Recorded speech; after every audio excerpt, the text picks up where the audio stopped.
Assalamualaikum. Bismillahirrohmanirrohim. Allahumma sholli wa salim ala Sayyidina Muhammad wa ala ali Sayyidina Muhammad.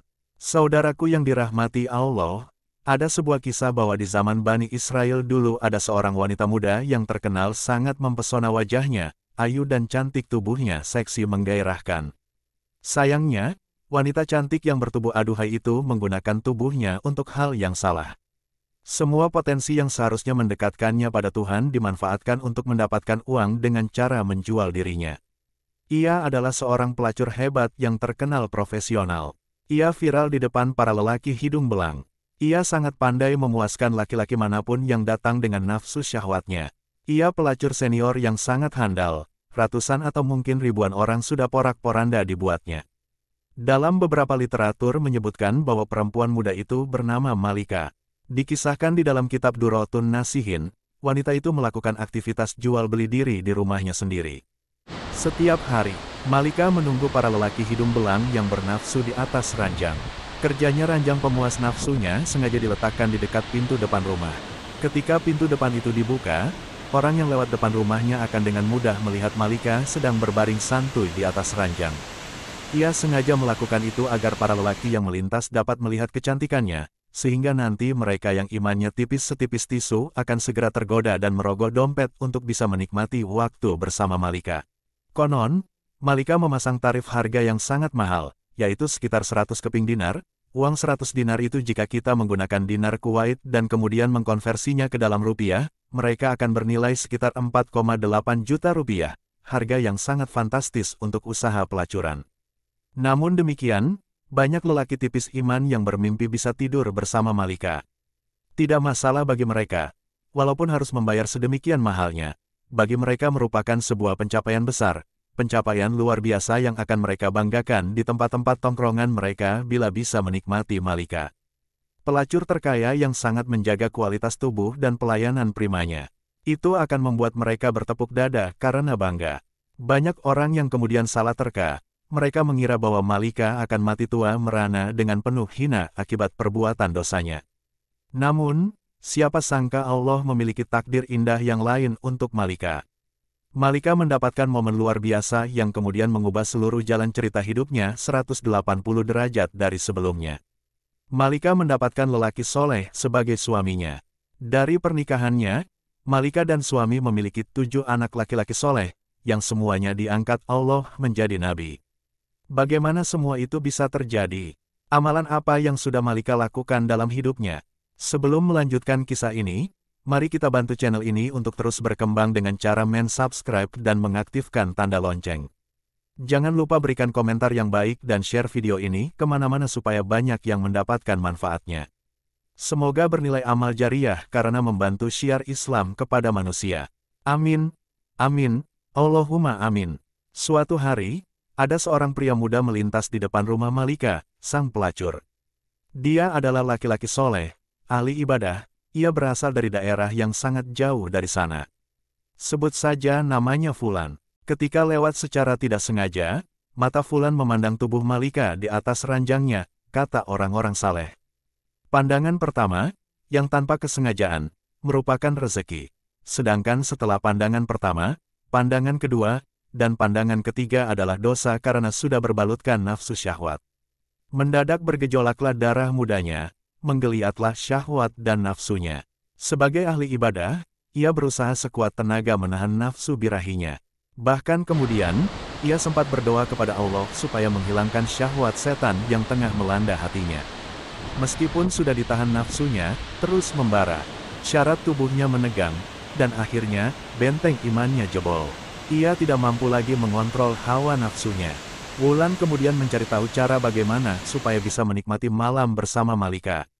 Ternyata tarifnya sangat tinggi, senilai 400 dinar. Wulan tidak punya uang sebanyak itu. Ia lantas mencari cara supaya bisa mendapatkan uang untuk membayar tarif tidur bersama Malika. Alhasil, Wulan menjual semua barangnya, termasuk pakaian yang ia bawa. Dari hasil penjualan itu, ia berhasil mendapatkan uang yang cukup untuk membayar Malika. Dengan mantap dan yakin, Fulan mendatangi rumah Malika. Sesampainya di sana, pegawai Malika menyuruhnya membayar uang tarif layanan. Ternyata malam itu, Fulan belum bisa menuntaskan hasratnya. Ia harus menunggu giliran mengantri bersama puluhan lelaki yang lain yang mempunyai niat yang sama. Maklum, Malika adalah impian semua lelaki kala itu. Pegawai Malika kemudian memberikan nomor antrian Fulan sekaligus mencatat waktu pelaksanaannya. Tepat pada waktu yang telah disepakati, Fulan mendatangi rumah Malika, si wanita pelacur. Malika terlihat sudah berhias rapi. Ia duduk menggoda di atas ranjangnya. Bulan kemudian masuk ke dalamnya dan duduk bersama Malika di atas ranjang. Mereka saling diam beberapa menit. Mereka lewati hanya dengan berdiam-diaman, tanpa obrolan, tanpa adanya gerakan lain. Kemudian, Malika berinisiatif mengulurkan tangannya. Tangan itu hendak meraih tubuh Fulan. Belum sampai dari jemari lentik si Malika, menyentuh kulit Fulan, tiba-tiba Fulan merasa sekujur tubuhnya dingin seperti disiram air es. Tubuhnya menggigil, hatinya terguncang, rasa bersalah, dan ketakutan hebat tiba-tiba menyelimuti tubuh Fulan. Imannya yang nyaris minggat tiba-tiba kembali lagi. Ia merasa seluruh ibadah dan amal baiknya selama hidup hancur porak-poranda dalam hitungan detik selama ia berada dalam kamar itu. Wajah Fulan terlihat pucat pasi. Seluruh persendiannya bergetar, ada sebuah kekuatan dahsyat yang tiba-tiba membuat hatinya ketakutan, menyadari sesuatu yang aneh sedang terjadi terhadap kliennya. Malika, si wanita pelacur itu kemudian bertanya, "Mas, kamu itu kenapa? Apa kamu sakit begitu?" Kira-kira Bulan masih terdiam. Kemudian, menjawab dengan gemetaran, "Mbak, aku sangat takut pada Allah. Biarkan aku keluar dari kamar ini." Kemudian, Malika menggercitkan dahinya. Ia kaget dengan jawaban Fulan. Dengan emosi, Malika membentak, "Aduh sialan, kamu banyak laki-laki yang sangat menginginkan apa yang kamu dapat hari ini. Bahkan mereka rela antri lama demi mendapatkanku. Aneh sekali kamu. Kamu itu kenapa sebenarnya?" Wulan, si ahli ibadah, itu menggigil. Kakinya ia lipatkan ke depan dadanya. Teguh jantungnya bertambah kencang. Ia kemudian berkata, "Mbak, aku sangat takut pada Allah. Aku takut Allah murka. Uang yang sudah kubayarkan tadi, silahkan ambil saja. Itu halal buatmu, tapi izinkan aku keluar dari sini." Kemudian, Fulan berdiri. Ia bergegas berjalan ke arah pintu keluar.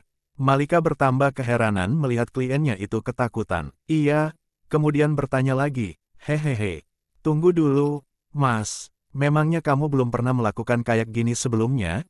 Kemudian Fulan menjawab, "Belum, Mbak.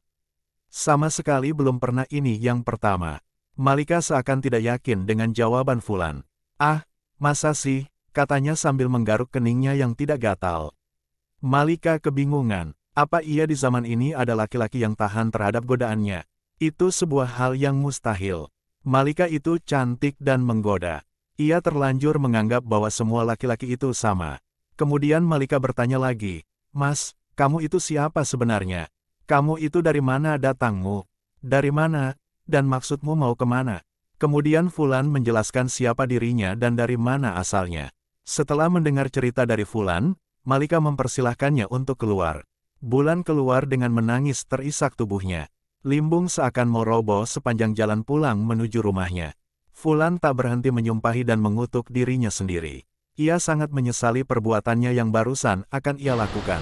Ia menyesali sebuah dosa yang belum ia kerjakan. Sementara itu, Malika di dalam ruangannya masih terasa bingung. Ia masih teringat kondisi pria yang sangat menyedihkan itu.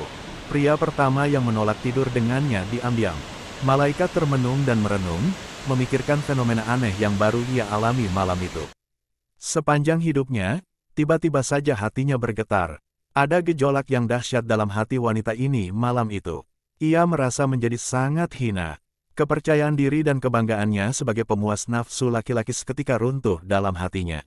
Malika berkata, "Ya Allah, laki-laki itu baru pertama kali mau berzina, tapi ketakutannya seakan-akan ia sudah berzina jutaan kali. Seakan-akan dosanya paling banyak di jagat raya, sedangkan aku sudah begitu lama, sudah bertahun-tahun telah melakukan dosa zina, tapi tak sedikit pun ada rasa takut terhadap murkamu, ya Allah. Padahal Tuhan yang laki-laki itu takuti adalah Tuhan yang kusembah juga. Seharusnya rasa takutku pada Tuhanku lebih besar dibandingkan ketakutannya." Malika masih terdiam. Tiba-tiba air mata menetes dari sudut matanya. Semakin lama, air mata itu menjadi anak sungai. Malika menangis sejadi-jadinya. Dan bekerjalah takdir Allah. Wanita yang seumur hidupnya menjadi pelacur itu telah ditakdirkan mendapatkan hidayah pada malam itu. Malika kemudian menutup pintu rumahnya rapat-rapat. Ia menggunjingnya dari dalam. Kemudian ia bersuci sebisanya, lalu mengganti pakaian seksinya dengan pakaian sopan sederhana. Dan kemudian ia mulai beribadah, sebuah amalan yang sudah ia tinggalkan bertahun-tahun lamanya. Malika benar-benar bertaubat, menyesali, dan meratapi dosa-dosa di masa lalunya. Dan ia meminta ampunan dari Allah. Malika duduk beribadah sepanjang malam setiap hari. Hal itu dilakukan dengan sungguh-sungguh, dengan mengharapkan ampunan Allah. Tidak terasa pertemuannya dengan Fulan sudah lewat setahun. Diam-diam Malika selalu ingat kepada Fulan, lelaki soleh yang ia temui tahun lalu. Malika sering berpikir, jika saja aku mendatangi Fulan, mungkin saja Fulan mau menikahiku, sehingga aku dapat belajar di sampingnya banyak hal tentang agama. Fulan akan menjadi pendorong dan penyemangatku untuk beribadah pada Allah. Setelah menimbang dan berpikir lama, Malika yang sudah berubah menjadi wanita solehah memutuskan untuk mencari si Fulan. Ia masih ingat alamat yang disebutkan Fulan beberapa bulan yang lalu. Pergilah Malika mencari alamat Fulan, ia pergi dengan membawa harta dan beberapa pembantunya. Dengan semangat dan iman, mereka berangkat melakukan pencarian. Setelah sampai di kampung yang dituju, Malika lalu bertanya kepada warga yang dijumpainya. Kemudian, ia memperoleh informasi di mana rumah Fulan, si pemuda soleh. Sesampainya di rumah Fulan, diucapkannya salam. Kemudian keluarlah Fulan, ia membukakan pintu rumahnya, kemudian mempersilahkan para tamunya untuk masuk. Belum sadar siapa yang datang, karena Malika pada saat itu memakai cadar. Sedangkan para pembantu yang bersamanya, Fulan belum pernah mengenali mereka sebelumnya. Malika kemudian membuka cadar penutup wajahnya, supaya Fulan mengingatnya. Dan benar saja, meskipun setahun telah berlalu, Fulan masih mengenalinya. Tiba-tiba tubuh Fulan kembali menjadi dingin. Fulan teringat peristiwa perjumpaan pertama dan terakhirnya dengan wanita di depannya. Rasa bersalah dan rasa takut yang sudah berusaha ia hilangkan selama setahun terakhir tiba-tiba datang lagi. Bagi Fulan, perjumpaannya dengan malaikat tahun lalu itu membuatnya trauma. Itu lebih menakutkan daripada berjumpa dengan singa lapar. Kenangannya di masa lalu membuat tubuhnya lemas, lunglai. Tubuhnya kembali bergetar hebat, keringat, dan air matanya bercucuran.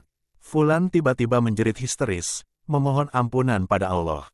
Fulan, si ahli ibadah, berteriak sangat kuat, saking kuat suaranya, nyawanya ikut keluar. Fulan meninggal dunia. Kematian Fulan itu tentu saja membuat Malika sangat terpukul dan bersedih hati.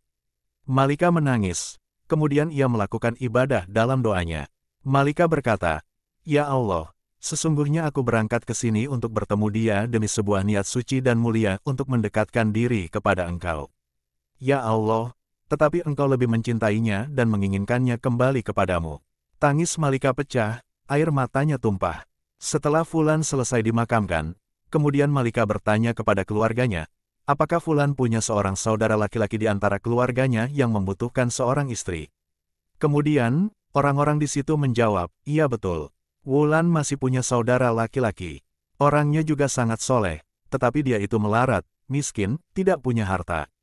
Malika berkata, oh ya, tidak berharta dan miskin bukanlah sebuah masalah bagiku.